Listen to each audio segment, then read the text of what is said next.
할렐루야. 우리의 마음을 모두 하나님을 찬양하심으로 수요일 새벽 기도회를 시작하겠습니다.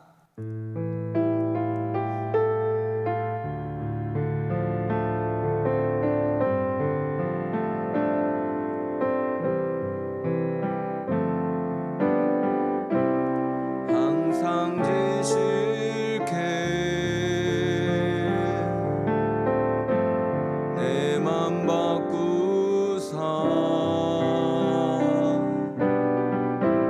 하나님답게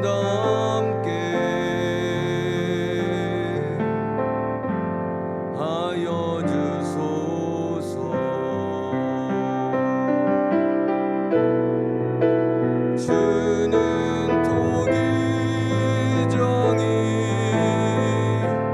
나는 지는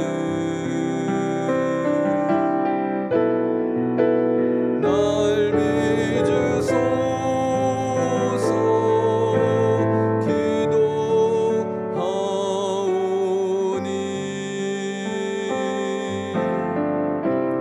항상 진실케 내 맘 바꾸사 하나님답게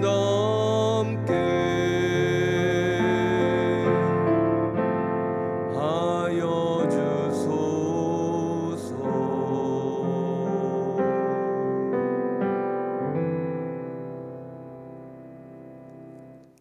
오늘 우리에게 주신 하나님의 말씀은 민수기 22장 31절로 35절까지 말씀입니다.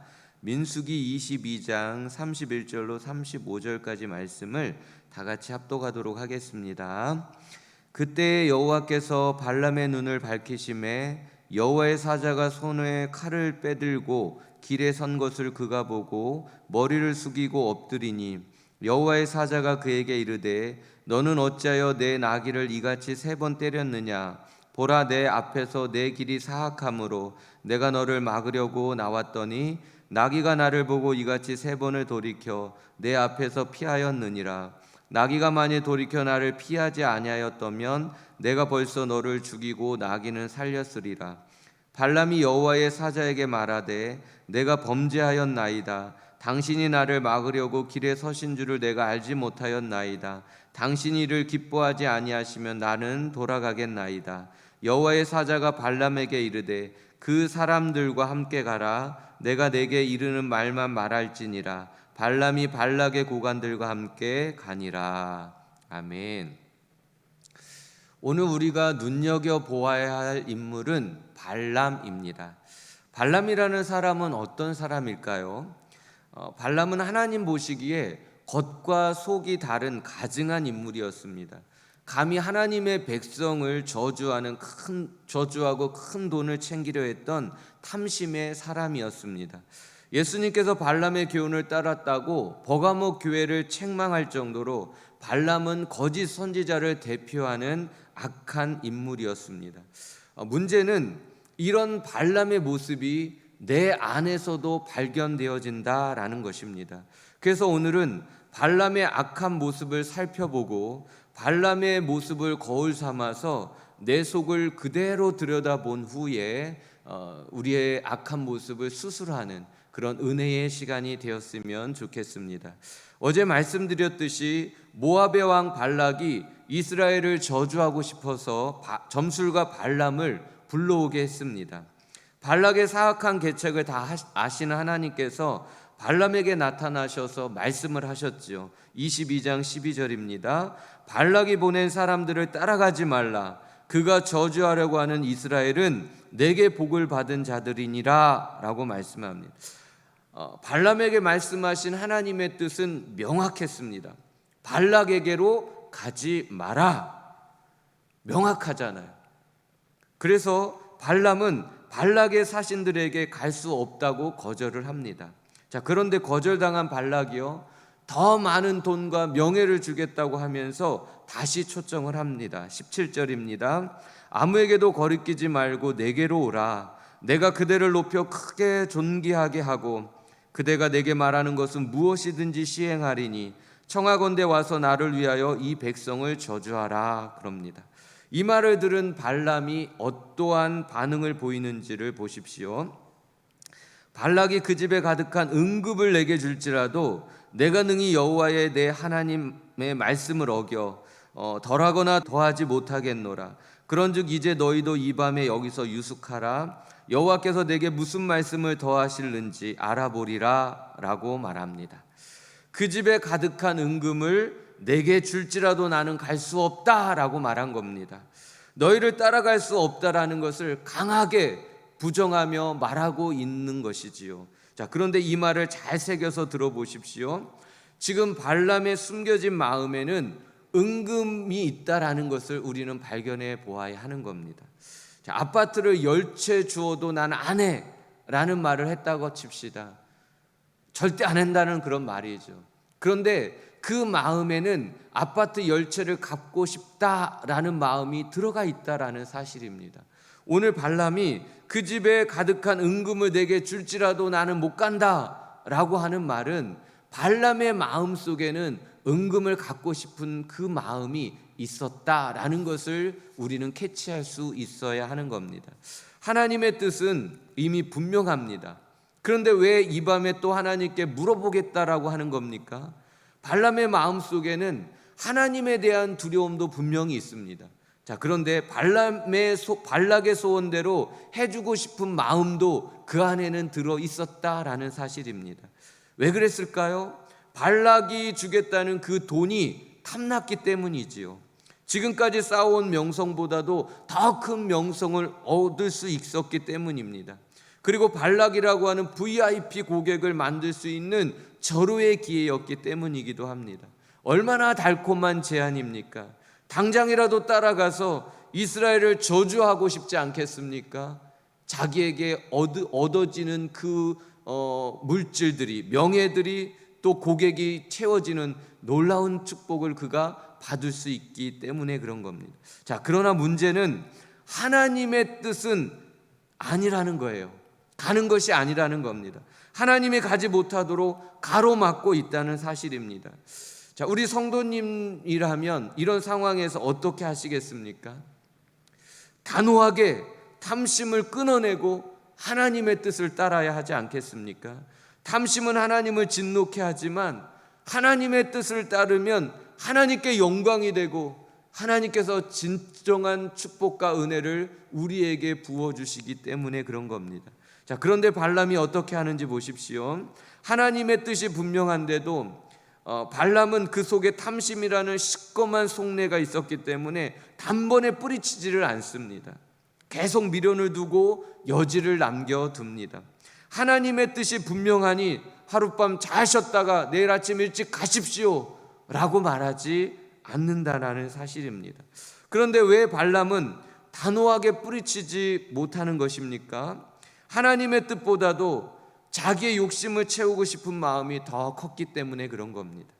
하나님의 뜻과 내 욕심 사이에서 갈등하고 있는 거예요. 지금 발람의 마음에는 두 마음이 품어져 있는 겁니다. 하나님의 뜻도 따라야 되겠는데 내 안에 있는 그 탐심도 취하고 싶은 두 마음이 지금 갈등하고 싸우고 있는 겁니다. 진짜 속내는 하나님의 뜻을 따르기보다는 돈을 따르고 싶었던 그 속내가 그에게 있었던 겁니다. 하나님께서 발람의 이 속마음을 왜 모르시겠습니까? 속이 다 보이는 발람의 기도를 얼마나 가증히 보셨겠습니까? 하나님께서 발람의 이 가증한 기도에 어떻게 응답을 주셨는지 보십시오. 20절입니다. 밤에 하나님이 발람에게 임하여 이르시되 그 사람들이 너를 부르러 왔거든 일어나 함께 가라. 그러나 내가 내게 이르는 말만 준행할지니라 라고 말씀합니다. 하나님께서 발람이 원하는 대로 일부 응답을 주셨습니다. 그가 하도 가고 싶어하는 것을, 그 마음에 있는 것을 다 알고 계셨기 때문에 가라 명하신 것입니다. 하나님께서 뜻을 바꾸신 것일까요? 아니면 하나님께서 발람에게 설득당하신 것일까요? 밤새도록 기도하면서 발람에게 설득당한 겁니까? 그런 거 아닙니다. 매트 헨리라고 하는 신학자가 이런 말을 했습니다. 하나님은 자기 자녀를 사랑하기 때문에 그들의 기도를 안 들어주실 때가 있다. 그러나 악한 자가 간절히 달라고 기도할 때는 오히려 들어줌으로써 그 응답이 그 사람에게 심판이 되게 하실 때가 있다라고 말했습니다. 하나님께서 가증한 발람의 기도를 들어주셨던 이유는요, 그의 기도를 인정해서가 아닙니다. 그가 악했기 때문에 그를 심판하기 위해서 그에게 응답하고 있다는 사실을 우리가 분별해 보아야 합니다. 더 나아가 발락 앞에서 하나님의 백성 이스라엘은 절대로 저주할 수 없는 하나님의 축복받은 백성임을 똑똑히 보여주기 위해서 발람에게 가라, 그렇게 응답해 주셨다라는 사실입니다. 하나님이 나귀를 통해서 하나님의 뜻이 무엇인지 발람에게 다시 한번 알려주십니다. 발람이 아침에 일어나서 나귀에게 안장을 지우고 모압의 사신들과 함께 길을 나섭니다. 그런데 여호와의 사자가 칼을 빼어든 손을 든 것을 본 나귀가요, 길에서 벗어나서 밭으로 들어갑니다. 화가 난 발람이 나귀를 채찍질하고 지팡이로 때립니다. 하나님께서 나귀의 입을 열어주셔서 발람에게 말을 하게 합니다. 내가 당신에게 무엇을 잘못했다고 이렇게 나를 3번이나 때립니까? 내가 당신을 일생 동안 섬긴 나귀가 아닙니까? 단 한 번이라도 이렇게 한 적이 있었습니까? 나귀가 발람에게 말을 합니다. 그때 하나님께서 발람의 눈을 열어 여호와의 사자를 보게 하십니다. 너는 어찌하여 내 나귀를 3번이나 때렸느냐? 보라, 내 앞에서 내 길이 사악함으로 내가 너를 막으려고 나왔더니 나귀가 나를 보고 3번이나 피하였느니라. 나귀가 피하지 아니하였다면 내가 너를 벌써 죽이고 나귀를 살렸으리라. 여호와의 사자가요, 발람에게 이런 말을 하는 겁니다. 하나님의 진짜 뜻이 무엇이라는 겁니까? 발람이 이 사악한 길에서 돌이키는 겁니다. 이게 하나님의 진짜 뜻이었습니다. 하나님의 백성을 저주하는 일이 얼마나 큰 악입니까? 그 악에서 돌아서라는 것입니다. 발람도 분명히 알고 있었을 겁니다. 하나님의 백성을 저주하는 것이 하나님의 뜻이 아닌 것을 그는 분명히 알고 있었습니다. 그런데도 돈에 대한 탐심 때문에, 돈을 갖고 싶기 때문에 이 길을 돌이키지 못하고 있다라는 사실입니다. 탐심이 이렇게도 무서운 것이고 악한 것입니다. 탐심은요, 망하는 길임을 알면서도 고장난 브레이크처럼 멈추지를 못하게 합니다. 그 끝이 분명히 죽음이고 영원한 형벌인데도 불구하고, 완전히 망하는 길인데도 멈추지 못하게 하는 것이 우리 속에 있는 탐심이라는 것을 우리는 분명히 알아야 하는 것입니다. 그래서 탐심은요, 십자가에 반드시 못 박아야 합니다. 이 탐심이 우리를 망하게 하기 때문에, 우리를 가장 비참하게 만들기 때문에 이 탐심은 반드시 십자가에 못 박아야 한다라는 사실입니다. 하나님의 사자를 보게 된 발람이 얼마나 무섭고 겁이 났겠습니까? 내가 이대로 가다가는 죽음을 면치 못하겠구나 확실하게 느꼈을 겁니다. 그래서 하나님께 고백을 합니다. 22장 34절입니다. 당신이 이를 기뻐하시지 아니하시면 나는 돌아가겠나이다. 발람이 진짜 회개한 것일까요? 아닙니다. 발람의 고백은 하나님의 마음과 뜻을 깨닫고 자신을 돌이키는 온전한 회개가 아니었습니다. 단지 하나님이 무서워서 이리 가다가는 죽을까 싶어서 안 가겠습니다 라고 하나님께 말한 것뿐입니다.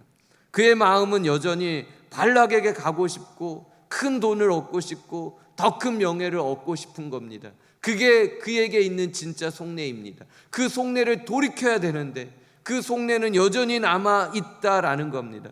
그의 마음은 하나도 돌이키지 않으면서 말만 멈추겠습니다, 돌아가겠습니다 라고 거짓된 회개를 말하고 고백했던 것입니다. 하나님이 속으실까요? 하나님은 우리의 속을 다 꿰뚫고 계십니다. 하나님은 절대 속으실 수 없습니다. 그래서 우리는 하나님 앞에 있는 그대로 보여드려야 됩니다. 그리고 하나님께 고침을 받아야 됩니다. 우리의 악한 모습을, 발람과 같은 이런 사악한 모습을 하나님 앞에 그대로 보여드리고 말씀으로, 성령으로 고침받고 치료받고 온전한 하나님의 사람으로 변화되어야 되는 것이 우리의 바른 자세요, 바른 신앙의 모습인 것이지요. 서두에 말씀드린 것처럼 발람을 통해서 발락에게 하나님의 백성이 얼마나 복 있는 사람인지를 똑똑히 보여주기 위해서 하나님은 다시 한번 발람에게 가라 명하십니다. 허튼 소리 했다가는 죽음을 면치 못할 것이라는 것을 똑똑하게 체험케 하시고 가서 허튼 말 못하도록 하나님께서 사전에 그에게 체험케 해주셨던 것입니다. 사랑하는 성도님들, 이런 발람의 모습을 보면서 내 모습을 보시지는 않으셨습니까? 하나님의 뜻이 분명한데도 내 욕심 때문에 속이 뻔히 보이는 기도를 하고 있지는 않습니까? 하나님의 뜻을 알고 내 욕심을 끊어내야 되는데 그 욕심을 여전히 붙들고 하나님 앞에서 그 욕심을 이루어 달라고, 하나님의 뜻을 제치고 내 욕심을 이루어 달라고 기도하고 있지는 않느냐는 겁니다. 하나님의 뜻과 내 속에 있는 재물에 대한 탐심이 부딪혔을 때, 그래서 내 마음에 고민이 되고 갈등이 되었을 때 우리 성도님들은 어떻게 하십니까? 단호하게 탐심을 끊어내고 하나님의 뜻을 따르십니까? 아니면 발람처럼 하나님 두려운 줄 알면서도 탐심의 길을 끊어내지 못하고 그렇게 아닌 척하며 모른 척하며 따라가고 계시지는 않습니까? 하나님께서 무섭고 단호한 어조로 사악한 길에서 멈춰라, 돌아서라 말씀해 주셨는데도 하나님이 무서워서 돌아서겠습니다 말로는 하는데 여전히 마음속에는 그 탐심을 버리지 못하고 그대로 가지고 있지는 않으십니까? 여전히 마음의 탐심을 돌이키지 않은 채 거짓된 회개를 하고 있지는 않느냐는 말씀입니다. 오늘 발람의 이야기는 나와 상관없는 이야기로 끝나서는 안 됩니다. 내 안에도 발람의 모습이 있기 때문에 그렇습니다. 내 속에도 발람과 같은 탐심과 거짓된 회개가 발견되기 때문입니다. 하나님은요, 그 누구에게도 만홀히 여김을 받지 않으십니다. 절대로 우리의 말에 속지 않으십니다. 하나님은 우리의 속을 다 꿰뚫고 계십니다. 겉은 거룩한 척하면서 속은 탐심으로 가득 차 있었던 바리새인과 대제사장들, 사두개인들과 서기관들에게 예수님께서 얼마나 그들을 가증스럽게 여기셨는지를 우리는 기억해야 됩니다. 이 독사의 자식들아, 겉은 깨끗한 척하나 너희 속은 탐욕과 악독이 가독하도다, 그들을 향하여 하셨던 예수님의 말씀입니다. 사랑하는 성도님들, 우리의 신앙은 진실해야 합니다. 겉과 속이 달라서는 안 됩니다. 말과 행동이 달라서는 안 됩니다. 하나님을 사랑하는 그 마음이요, 그대로 말과 행동으로 나타나야 하는 것입니다. 겉으로는 하나님을 사랑하는 척하면서 속은 탐심을 가지고 있으면 안 되는 겁니다. 이건 가증한 겁니다. 하나님이 얼마나 이것을 싫어하시는지를 우리는 분명히 알고 끊어내야 하는 것입니다. 그리고 이런 모습을 보며 세상 사람들이 우리 기독교를 얼마나 가증히 여기며 욕하며 또 인정하지 않는다는 이 사실도 우리는 깨달아야 하는 것입니다. 더 나아가 이런 가증함이 내게는 절대 복이 되지 않는다라는 것을, 내게는 도리어 재앙이 된다라는 것을 우리는 간과하지 말아야 하는 것입니다. 하나님을 진노케 하고 전도의 문을 막으며 내 소중한 인생을 망하게 하는 가증한 탐심을 십자가에 못 박아 버리십시오. 하나님이 기뻐하시고 사람들에게 덕이 되고 유익이 되며 그리고 내 소중한 인생을 복되게 만드는 진실함, 이 진실함이 우리의 마음과 삶의 아름다운 향기로 드러내질 수 있기를 축복합니다. 하나님이 우리에게 원하는 것은요, 겉과 속이 다른 그런 가증함이 아닙니다. 두 마음이 아닙니다. 하나님을 향한 한 마음, 있는 모습 그대로 주님 앞에 나아가 이 모습을 보여드리고 하나님의 온전한 모습으로 고침받고 닮아가지는 그 진실한 신앙을 오늘 이 새벽에 우리에게 원하고 있다라는 사실입니다. 하나님이 보시기에 가증함이 아닌 하나님이 보시기에 진실하고 순전한 하나님의 온전한 백성들로 거듭날 수 있기를 예수님의 이름으로 축복합니다. 기도하겠습니다. 하나님 아버지, 내 안에도 발람의 사악한 모습이 있음을 고백합니다. 돈에 대한 탐심이 있고 더 높아지고자 하는 교만과 명예욕도 있습니다. 기도를 하면서도 하나님의 뜻대로 결단하기보단 내 욕심을 이루게 해달라고 그렇게 부르짖을 때가 얼마나 많은지 모릅니다. 입술로는 회개하면서도 여전히 마음엔 탐심을 끊어내지 못하는 거짓된 회개가 우리에게도 있음을 고백합니다. 하나님 아버지, 우리의 탐심을 십자가로 끊어주시고 더 이상 거짓된 회개를 하지 않도록 성령님 우리를 도와주시옵소서. 하나님을 순전하게 사랑하고 진실함으로 섬길 수 있도록, 하나님을 있는 모습 그대로 사랑할 수 있도록 우리의 신앙을 진실하고 온전하게 변화시켜 주시옵소서. 평생 하나님을 진짜 순전하게 사랑하며 살아갈 수 있는 우리 모든 성도님들이 다 되게 하여 주시옵소서. 믿고 감사드리오며 예수님의 이름으로 기도드리옵나이다. 아멘.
주옵소서.